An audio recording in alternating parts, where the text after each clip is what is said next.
Hello শিক্ষার্থী বন্ধুরা, আমরা আজকে দেখব নবম দশম শ্রেণীর গণিত বইয়ের 11.1 অনুশীলনীর 2 নং প্রশ্নের সমাধান। তাহলে চলো বন্ধুরা, আমরা এখন দেখব 2 নং প্রশ্নের সমাধান। প্রশ্নটি হলো, একটি বৃত্তক্ষেত্রের ক্ষেত্রফল একটি বর্গক্ষেত্রের ক্ষেত্রফলের সমান হলে এদের পরিসীমার অনুপাত নির্ণয় করো। এখানে এই প্রশ্নটি সমাধান করতে হলে আমাদেরকে অবশ্যই বৃত্তক্ষেত্রের ক্ষেত্রফল এবং বর্গক্ষেত্রের ক্ষেত্রফল এই সম্পর্কে ধারণা থাকতে হবে এবং বৃত্তের পরিসীমা এবং বর্গক্ষেত্রের পরিসীমা সম্পর্কে আমাদের স্পষ্ট ধারণা থাকতে হবে। তাহলে চলো বন্ধুরা, আমরা এই ধারণাটি একটু ক্লিয়ার করে নিই। তাহলে আমি বোঝানোর সুবিধার্থে আগেই লিখে রেখেছি। একটি বৃত্তের পরিধি আমরা জানি 2πr এবং ক্ষেত্রফল আমরা জানি πr² বর্গ একক, এবং অপর ক্ষেত্রে বর্গক্ষেত্রের পরিসীমা আমরা জানব যে 4 ইন্টু দৈর্ঘ্য একক এবং ক্ষেত্রফল হচ্ছে দৈর্ঘ্যের উপর স্কয়ার বর্গ একক। কীভাবে দেখো, এখানে যদি আমরা একটা বৃত্ত কল্পনা করি এবং এখানে আরেকটি বর্গক্ষেত্র কল্পনা যদি করি, তাহলে এই বৃত্তের কেন্দ্র থেকে তার পরিধির দূরত্ব ধরবো আমরা আর, তাহলে এর পরিধি হচ্ছে 2πr। পরিধি আমরা লিখতে পারি 2πr এবং ক্ষেত্রফল আমরা লিখতে পারি πr²। এবং অপর দিকে বর্গক্ষেত্রের ক্ষেত্রফল আমরা জানব ক্ষেত্রফল, এবং এর একটি বাহুর দৈর্ঘ্য যদি আমরা a কল্পনা করি, তাহলে প্রত্যেকটি বাহুর দৈর্ঘ্য a হয়ে যাবে। তাহলে ক্ষেত্রফল হবে a এর উপর স্কয়ার বর্গ একক, এবং এই বর্গক্ষেত্রের পরিসীমা হবে, পরিসীমা বা পরিধি একই মিনিং বোঝায়। তাহলে পরিসীমা হচ্ছে তার চারটি বাহুর যোগফল। চারটি বাহুর যোগফল হচ্ছে 4 গুণন a, চারটি বাহুর যোগফল। এখন আমাদের প্রশ্নে বলছে যে একটি বৃত্তের ক্ষেত্রফল একটি বর্গক্ষেত্রের ক্ষেত্রফলের সমান হলে, অর্থাৎ এই বৃত্তের ক্ষেত্রফল এবং এই বর্গক্ষেত্রের ক্ষেত্রফল যদি সমান হয়, তাহলে আমরা লিখতে পারি a², অর্থাৎ বর্গক্ষেত্রের ক্ষেত্রফল এবং বৃত্তের ক্ষেত্রফল হচ্ছে πr²। বর্গক্ষেত্রের ক্ষেত্রফল সমান হলে এদের পরিসীমার অনুপাত কত?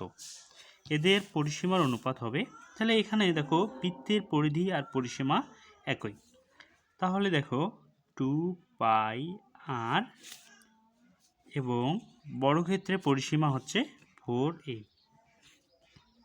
তাহলে এখন দেখো যে এদের পরিসীমার অনুপাত, এখানে হচ্ছে বৃত্তের পরিসীমা এবং এখানে হচ্ছে বর্গক্ষেত্রের পরিসীমা, তাহলে এদের মাঝখানে আমরা যদি অনুপাত বসিয়ে দিই, তাহলে এখানে হচ্ছে এদের পরিসীমার অনুপাত। তাহলে এখন দেখো আমাদের এই মেইন কাজটি হচ্ছে, আমাদের এটাই এক প্রকার অ্যান্সার, অসমাপ্ত অ্যান্সার। কিন্তু আমরা এখানে যেহেতু একটা সমীকরণ আমরা কল্পনা করছি যে a² = πr², এখান থেকে আমরা a এর মানটি বের করে নেব। তাহলে দেখো a হয়ে যাবে আমাদের, এখানে স্কয়ার আছে, এদিকে চলে আসলে রুট হয়ে যাবে। তাহলে দেখো πr²। এখন দেখো বন্ধুরা, এই রুট প্রতিটি উপরেই কাজ করছে, তাহলে আমরা লিখতে পারি আর এর উপরেও একটি বর্গ এবং পায়ের উপরেও একটি বর্গ। তাহলে দেখো স্কয়ার আর রুট কাটা যাচ্ছে, তাহলে আর থাকতেছে, এখানে থাকতেছে রুট পাই। অতএব a = আমরা লিখতে পারি r√π। তাহলে আমরা এখন এই a এর মান এই অনুপাতে বসাই দেব 4 এর জায়গায়। তাহলে দেখো আমরা চলো এখন প্রশ্নটি সমাধান করব। তাহলে আমরা প্রথমেই লিখে নিব যে ধরি বৃত্তের ব্যাসার্ধ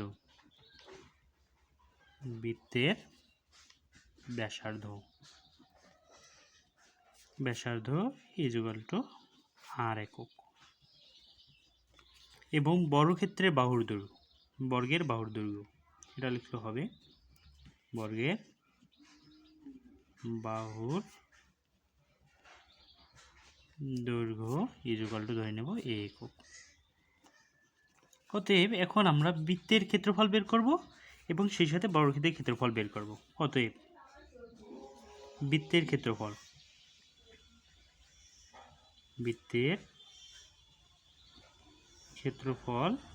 হবে বৃত্তের ক্ষেত্রফল হচ্ছে পাই আর স্কয়ার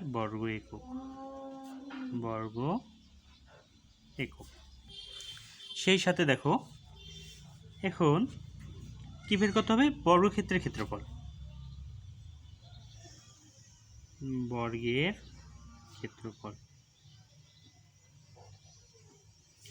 আমরা লিখতে পারি এ স্কয়ার। এখানে যেহেতু বলছে যে বৃত্তের ক্ষেত্রফল এবং বর্গক্ষেত্রের ক্ষেত্রফল সমান হলে, অর্থাৎ আমরা লিখতে পারি এ স্কয়ার ইকুয়াল টু হচ্ছে পাই আর স্কয়ার। এখান থেকে আমরা এর মানটি বের করে নেব। এ ইকুয়াল টু হচ্ছে পাই আর স্কয়ার।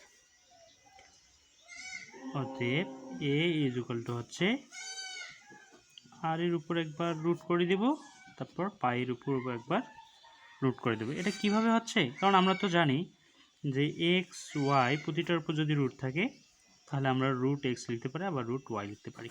ঠিক আছে, সেম কাজটি করলাম। অতএব এ ইকুয়াল টু আমরা লিখতে পারি এ স্কয়ার আর রুট কাটা যায়, তাহলে আর রুট পাই। এটাই। এরপর আমরা করব এদের পরিসীমার অনুপাত। তাহলে আগে আমরা বের করব বৃত্তের পরিসীমা এবং বর্গক্ষেত্রের পরিসীমা বের করব পরবর্তী। এখানে বৃত্তের পরিসীমা, এখানে আমরা দেখো একটু শিখে দেব বন্ধুরা, দেখা যাচ্ছে না। তাহলে বৃত্তের পরিসীমা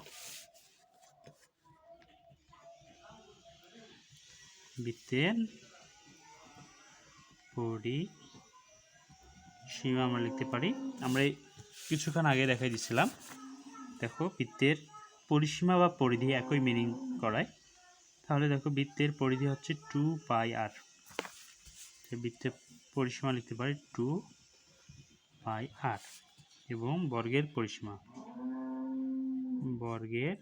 পরিসীমা লিখতে পারি আমরা, এখানে দেখো বর্গের পরিসীমা হচ্ছে 4a। অতএব আমরা কি লিখতে পারি? দেখো অতএব এদের পরিসীমা আমাদের প্রশ্নে বলছে, এখানে দেখো আমাদের প্রশ্নে এখানে বোঝাচ্ছে যে বর্গক্ষেত্রের ক্ষেত্রফল এবং একটি বৃত্তের ক্ষেত্রফল একটি বর্গক্ষেত্রের ক্ষেত্রফল সমান হলে এদের পরিসীমার অনুপাত কত? তাহলে আমরা এই বৃত্তের পরিসীমা এবং বর্গক্ষেত্রের পরিসীমার মাঝখানে আমরা অনুপাত হিসাবে বসাই দেব বা অনুপাত তৈরি করব। এখানে দেখো বৃত্তের পরিসীমা হচ্ছে 2 পাই আর, আর বর্গক্ষেত্রের পরিসীমা হচ্ছে 4a। এখন দেখো 2 পাই আর, আর এটা হচ্ছে বৃত্তের পরিসীমা আর বর্গক্ষেত্রের পরিসীমা হচ্ছে 4a। এটাই। এখন আমরা একটু আগে যে বের করেছিলাম, এখানে দেখো a ইকুয়াল টু হচ্ছে আর রুট পাই। আমরা এখন এর পরিবর্তে বসাই দিব। দেখো 2 পাই আর অনুপাত 4 ইন্টু আর রুট পাই। এখন আমরা পাইগুলো একদিকে নিয়ে আসবো এবং আরগুলো এবং সংখ্যাগুলো ওইদিকে নিয়ে যাব। তাহলে দেখো পাইগুলো আমরা এদিকে নিয়ে আসি। আচ্ছা, আগে এগুলো আগে ভাগ করে দিই। 2 আর রুট পাই, এখানে দেখো এগুলো প্রত্যেকটাই গুণ অবস্থায় আছে, এদিকে আসলে ভাগ হয়ে যাবে।